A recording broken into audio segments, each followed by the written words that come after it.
अमृतसरमध्ये गिरीश महाजनांनी केलेल्या एका विधानानं नवा वाद निर्माण झालाय। ऑपरेशन ब्लू स्टार हा काळा दिवस असल्याचं विधान गिरीश महाजनांनी केलेलं आहे। दरम्यान यानंतर विरोधकांनी त्यांच्यावर टीका केलेली आहे। गिरीश महाजन यांना काही कळत नाही, त्यांची पक्षातून हकालपट्टी करा असं पत्र मोदींना लिहिणार असल्याचं संजय राऊतांनी सांगितलं।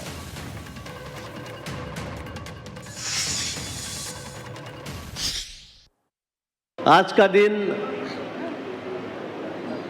हमारे लिए मैं कहूँगा काला दिन है। 6 जून 1984 1984 ये दिन हम कभी भूल नहीं सकते। जिस तरह से हमारे हजारों भाई बहनें शहीद हुए, मारे गए, हमारे पवित्र धर्मस्थल पर सेना का आक्रमण हुआ, मैं यही कहूँगा। इंदिरा जी ने जबरदस्ती उन्हें पंजाब में घुसाया, हमारे पवित्र धर्मस्थल पर घुसाया, और उसके बाद में इतनी बुरी तरह हमारे लोगों के कत्ल हुए। पंतप्रधानांना थोडी जरी राष्ट्रभक्ती शिल्लक असेल, देशाच्या पंतप्रधानांमध्ये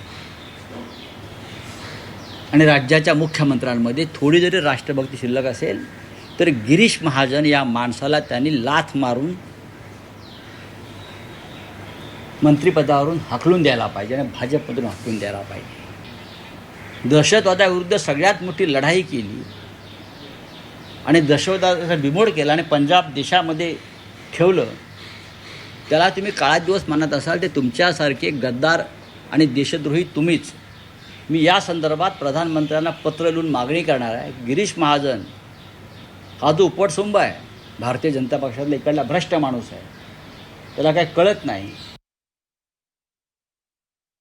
एकंदरीत गिरीश महाजनांच्या या वक्तव्यामुळे भारतीय जनता पक्षाची आणि आरएसएसची राष्ट्रविघातक जी प्रवृत्ती आहे ती या निमित्तानंही समोर आली। आम्ही याचा धिक्कार आणि निषेध करतो। जर ऑपरेशन ब्लू स्टार झालं नसतं तर या देशाचे तुकडे पडले असते। हा इतिहास ध्यानात न घेता तोंडसूक घेण्याचा आणि उठसूट राजकारण करण्याच्या या भाजप प्रवृत्तीचा पुनश्च एकदा या निमित्ताने आम्ही धिक्कार करतो।